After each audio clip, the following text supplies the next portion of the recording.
अनार के किसान भाइयों नमस्कार। मैं बाबा साहेब गोरे, बीटी गोरे ये यूट्यूब चैनल में आपका हार्दिक स्वागत है। किसान भाइयों, लास्ट 8 दिन में पूरे इंडिया से जहां पे बारिश बहुत ज्यादा हुई है और जिन्होंने हस्त बहार पकड़ा था वो सब किसानों के बहुत सारे फोन कॉल आए, व्हाट्सएप के ऊपर मैसेज आए और जो अपने यूट्यूब चैनल है वो यूट्यूब चैनल में नीचे कमेंट में लिखा कि इतना ज्यादा बारिश हुआ है, एक तो फूल आए नहीं, आए तो नर फूल थे जिसको हम मेल फ्लावर बोलते हैं, कहा फीमेल आई लेकिन वो फीमेल फ्लावर भी ड्रॉप हो गए, सेमीलूपर जिसको अपन लट बोलते हैं वो भी आई और वो भी जो फूल आए थे वो खा गई। थ्रिप्स का अटैक इतना है वो भी कंट्रोल नहीं हो रहा है और अभी पूरा ड्रॉप हो चुका है। अभी नेक्स्ट पत्ते झड़ने का या डिफोलिएशन करने का काम करे क्या, ये सब क्वेश्चन मुझे आए थे। इसीलिए ये एक वीडियो में ये पूरा बताना मेरे लिए नामुमकिन था, इसीलिए मैंने 4 वीडियो के अंदर ये पूरा कवर किया है। ये 4 वीडियो आपको देखना पड़ेगा। कभी भी डायरेक्ट पार्ट 4 मत देखिए या पार्ट 3 मत देखिए। ये जो मैंने सीक्वेंस दिया है और धीरे धीरे मैं हिंदी में बात कर रहा हूं ताकि आपको समझ में आए। और आपको सबको पता है मैं महाराष्ट्र से हूं, मैं शिरडी से हूं और शिरडी आता है वेस्टर्न महाराष्ट्र में और वेस्टर्न महाराष्ट्र के जो लोग होते हैं उनकी हिंदी अच्छी नहीं है। तो हिंदी अगर मेरी अच्छी नहीं है तो भी आपको समझना चाहिए, इसीलिए मैं धीरे धीरे बोलूंगा। और मैं आपको एक एक्सपीरियंस बताता हूं। जो मेरा 3 दिन का ट्रेनिंग प्रोग्राम होता है उसमें कर्नाटका के 5 फार्मर थे।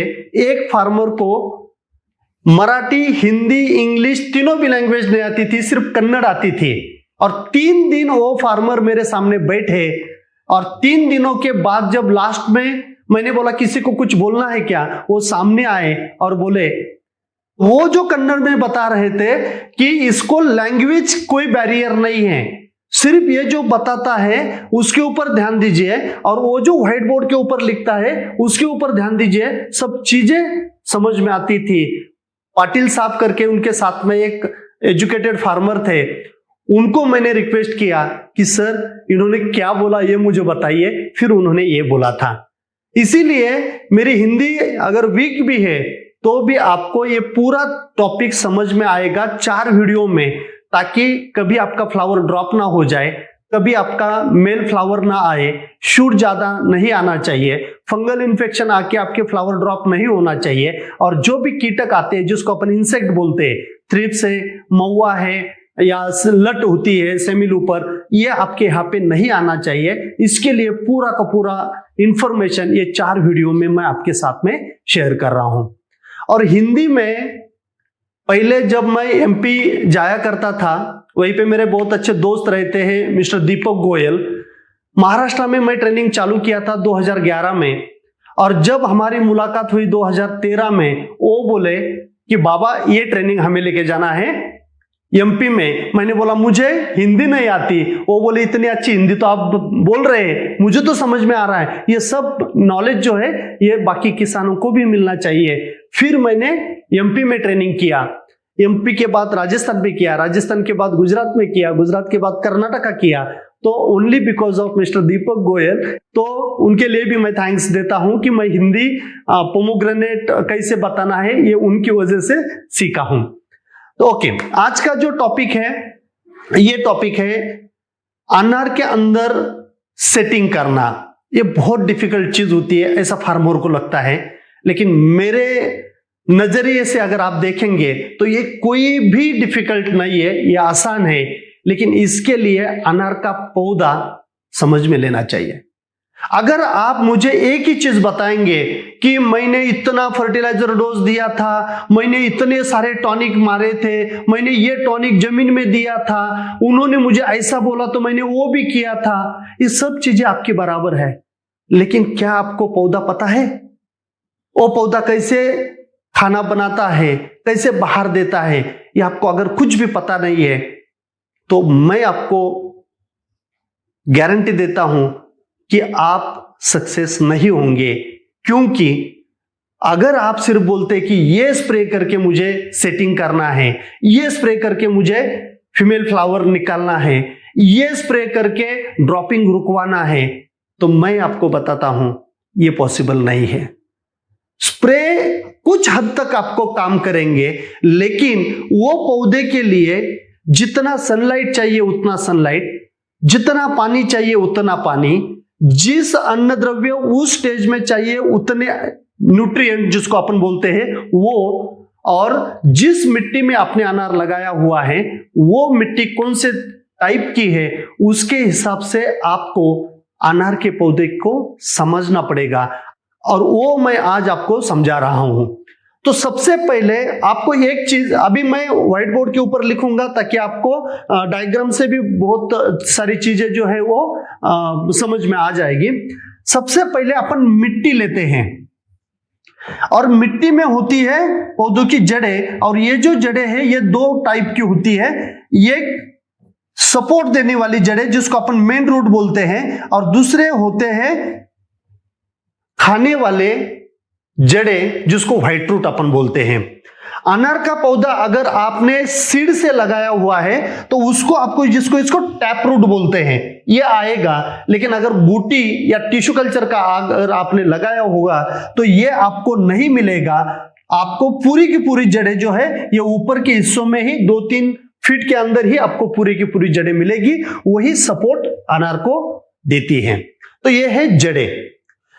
जड़ों का काम क्या है? एक तो सपोर्ट देना, और नीचे जो भी हम पानी दे रहे हैं वो पानी ऊपर भेजना। पानी के साथ क्या जाएगा? फर्टिलाइजर जाएगा। जो भी आपने नाइट्रोजन दिया होगा, फास्फोरस दिया होगा, पोटेश दिया होगा, कैल्शियम दिया होगा, मैग्नीशियम दिया होगा, सल्फर दिया होगा, जिंक दिया होगा, फेरस दिया होगा, मैंगनीज दिया होगा, कॉपर दिया होगा, मोलिब्डेनम दिया होगा, बोरॉन दिया होगा, सिलिकॉन दिया होगा, गोबर खाद दिया हो, जो भी न्यूट्रिएंट आप देते हो, ये तो हमें पता है इसलिए मैंने लिख लिया है। लेकिन जो भी न्यूट्रिएंट आप उसको दे रहे हैं या जमीन के अंदर आपके मिट्टी के अंदर वो अगर न्यूट्रिएंट है तो वो सब न्यूट्रिएंट जमीन से पौधों के अंदर जाते हैं और वो लेते हैं जड़ें। और ये सब न्यूट्रिएंट जो है ये पौधा लेता है पानी से। तो ये जो पानी यहां पे है, मैं उसको वाटर लिख रहा हूं, ये जो यहां पे रूट के बाजू में जो पानी है वो पानी के अंदर वो न्यूट्रिएंट की कितने कॉन्सेंट्रेशन में अवेलेबिलिटी है, इसके ऊपर वो जड़ों के अंदर जाएगा या नहीं जाएगा। कितने पीएच का है, कितने ईसी का है, इसके लिए ऑलरेडी मैंने वीडियो बना के यूट्यूब चैनल के ऊपर डाले हुए हैं, वो आप देख लीजिए। मराठी में है, थोड़ा बहुत आप समझ लेंगे। तो ये सबसे इंपॉर्टेंट है, वाटर में न्यूट्रिएंट है तो ये ऊपर जाएगा। तो जड़ों का काम है सपोर्ट देना और पानी ऊपर भेजना, पानी के साथ ये न्यूट्रिएंट भी ऊपर जाएगा, ये सबसे इंपॉर्टेंट। दूसरा जो है उसको बोलते हैं अपन स्टेम, जिसको तना बोलते हैं या स्टेम बोलते हैं। ये जो तना है, ये तना, इसके ऊपर जो ब्रांच आती है ये ब्रांच को सपोर्ट देने के लिए है। ये ब्रांच के ऊपर जो भी पत्ते आते हैं ये पत्तों को सपोर्ट देने के लिए होता है। इसके ऊपर जो भी फ्लावर आएगा, ये फ्लावर और ये जो फल आएगा, ये फल का वेट को सपोर्ट देने के लिए ये तना काम करता है। दूसरा काम क्या होता है इसका? ये जो नीचे से आया हुआ जो पानी है, ये पानी लेके जाना है ये पत्तों के अंदर, ताकि यहां पे, जिसको हम इंग्लिश में फोटोसिंथेटिक एक्टिविटी बोलते हैं या प्रकाश संश्लेषण की क्रिया बोलते हैं, इसके लिए पानी की जरूरत होती है। ये जो पानी यहां तक लेके जाने के लिए ये तना काम करता है। और काम क्या करता है?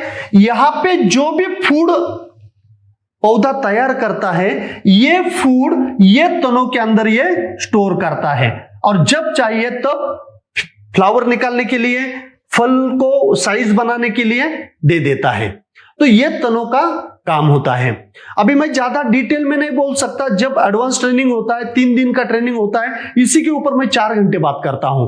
लेकिन अभी YouTube के ऊपर 4 घंटे तो आप देख नहीं पाओगे, इसीलिए मैं थोड़े थोड़े जो भी है फ्लावर ड्रॉपिंग क्यों होती है और फीमेल फ्लावर क्यों नहीं निकलते, इसके ऊपर मैं अभी आपको समझा रहा हूं।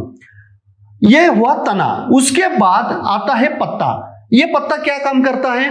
एक तो फोटोसिंथेसिस एक्टिविटी जो होती है, वो फोटोसिंथेसिस एक्टिविटी, ऊपर जो आपका सूरज है, यह सूरज की रोशनी पत्तों के ऊपर आती है, नीचे से पानी ऊपर आता है और यह पानी इसके अंदर आता है, और जो CO2 है जिसको अपन कार्बन डाइऑक्साइड बोलते हैं, ये कार्बन डाइऑक्साइड, ये तीन चीजें लेके ये पत्तों के अंदर फोटोसिंथेसिस एक्टिविटी होती है, प्रकाश संश्लेषण की क्रिया होती है।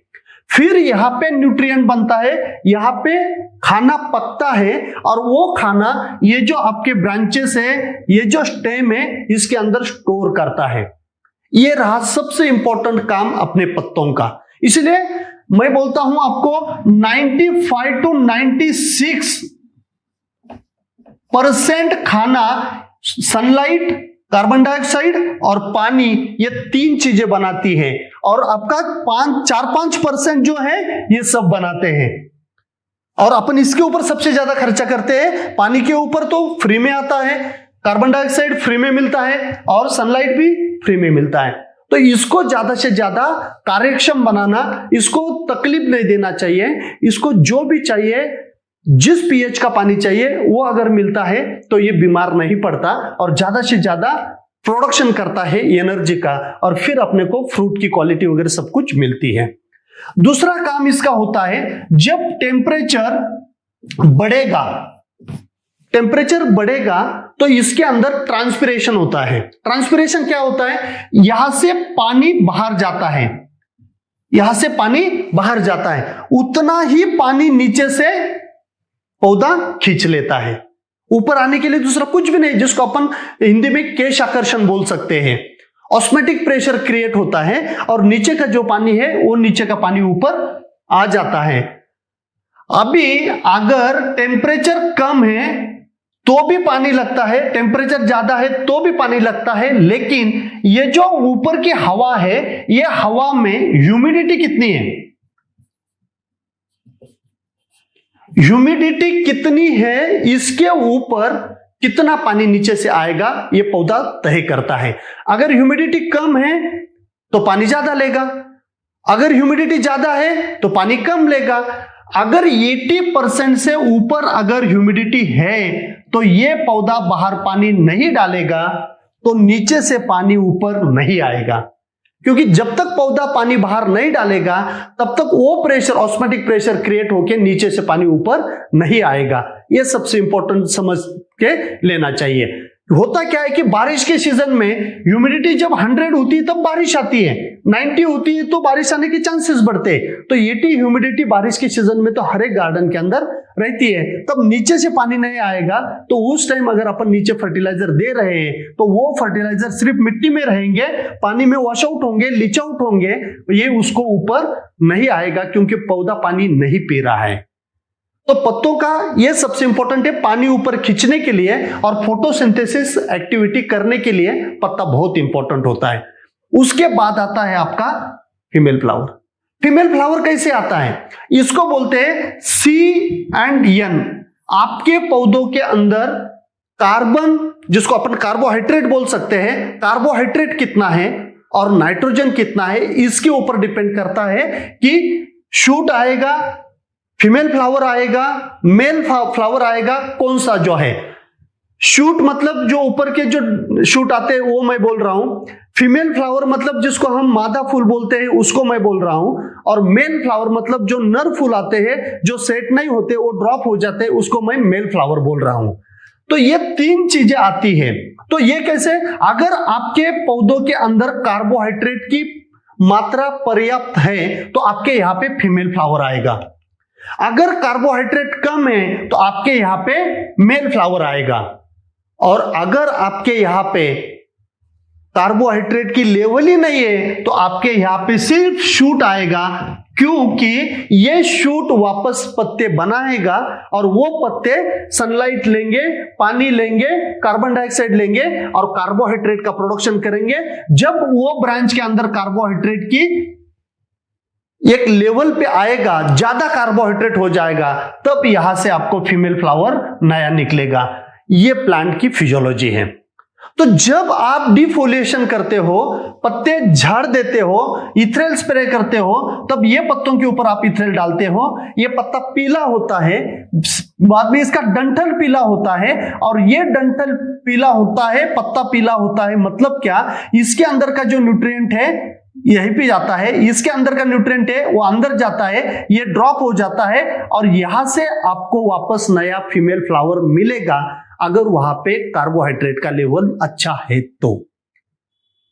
यह सबसे इंपॉर्टेंट है। फिर एक बार अगर सेटिंग हो गई तो सेटिंग के लिए कितना सनलाइट चाहिए होता है, सेटिंग के लिए क्या हनीबीज चाहिए होती है, सेटिंग के लिए कितना टेम्परेचर चाहिए होता है, सेटिंग के लिए कितना ह्यूमिडिटी चाहिए होता है। अगर आप हाई टेम्परेचर में, कम ह्यूमिडिटी में, पर्टिकुलरली गुजरात, राजस्थान, ऐसा जो एरिया है, वहीं पे अगर समर में अगर आप सेटिंग करना चाहते हो तो मैं बोलता हूं करो मत, क्योंकि वहां पे ड्राई कंडीशन होती है, टेम्परेचर वहां पे ड्राई कंडीशन होती है, टेम्परेचर ज्यादा होता है, वहीं पे ये जो सेटिंग है ये लंबी नहीं होगी आपकी सेटिंग, ये सेटिंग होगी आपकी राउंड में, और राउंड के जो सेटिंग होती है उसकी साइज कभी भी 100-150 ग्राम के ऊपर नहीं बनेगी। जो आपका मृग बहार है, हस्त बहार है, उसकी सेटिंग आपको अच्छी आ जाएगी। तो सेटिंग के लिए कौन सा टेम्परेचर वगैरह है वो मैं नेक्स्ट वीडियो में आपके साथ डिस्कस करूंगा। ये वीडियो में मैं आपको सिर्फ यही चीजें समझा रहा था कि प्लांट को समझो, पानी नीचे से लेता है, पत्तों में जाता है, फोटोसिंथेसिस एक्टिविटी होती है, फिर कार्बोहाइड्रेट का एक्यूमुलेशन होता है, वो कार्बोहाइड्रेट अगर ज्यादा है, अतिरिक्त है, तो वहां से फीमेल फ्लावर आएगा। अगर कार्बोहाइड्रेट अंदर नहीं है तो आपको शूट ही निकलेंगे, क्योंकि कार्बोहाइड्रेट उसको बनाना है। दोस्तों मैं वापस एक बार बोल रहा हूं, ये फिजियोलॉजी है, मैं बिल्कुल इजी वर्ड में आपके साथ शेयर कर रहा हूं, आपको समझ रहा होगा। एक बार नहीं, 2 बार नहीं, 3 बार नहीं, आप समझ लीजिए, देख लीजिए ये वीडियो, बार बार देख लीजिए, और ऐसे ही वीडियो आपको आना चाहिए तो ये चैनल को आप सब्सक्राइब करिए। अगर आपको ये वीडियो अच्छा लगा तो इसको लाइक भी करिए, और अपने बाकी जो किसान भाई है उनको भी आपको भेजना है, ताकि उनको भी ये चीजें पता होना चाहिए, ना कि सिर्फ ये स्प्रे करो फीमेल फ्लावर आएगा, ये स्प्रे करो फीमेल फ्लावर आएगा, ये नीचे दे दो। और जब टेम्परेचर, ह्यूमिडिटी उसको ऊपर पानी लेने के लिए है ही नहीं है, और अपन नीचे खाद डाल रहे अपने पैसे ही जाएंगे, पैसे वेस्ट मत करो, जब जरूरत है तब अपन देंगे। मैं ये भी आपको बताऊंगा कौन से हार्मोन फीमेल फ्लावर निकालने के लिए काम करते हैं, उसका स्प्रे पर्टिकुलरली कौन से स्टेज में होना चाहिए, ये भी मैं आपको बताने वाला हूं। तो वापस मैं बोल रहा हूं, ये वीडियो में आपने देखा, अभी नेक्स्ट वीडियो में अपन देखेंगे कि क्या क्या रीजन होते हैं हमें सेटिंग नहीं होती है, स्टोरेज स्टेज में क्या करना पड़ता है, स्ट्रेस पीरियड में क्या करना पड़ता है, वो हम देखेंगे। नमस्कार।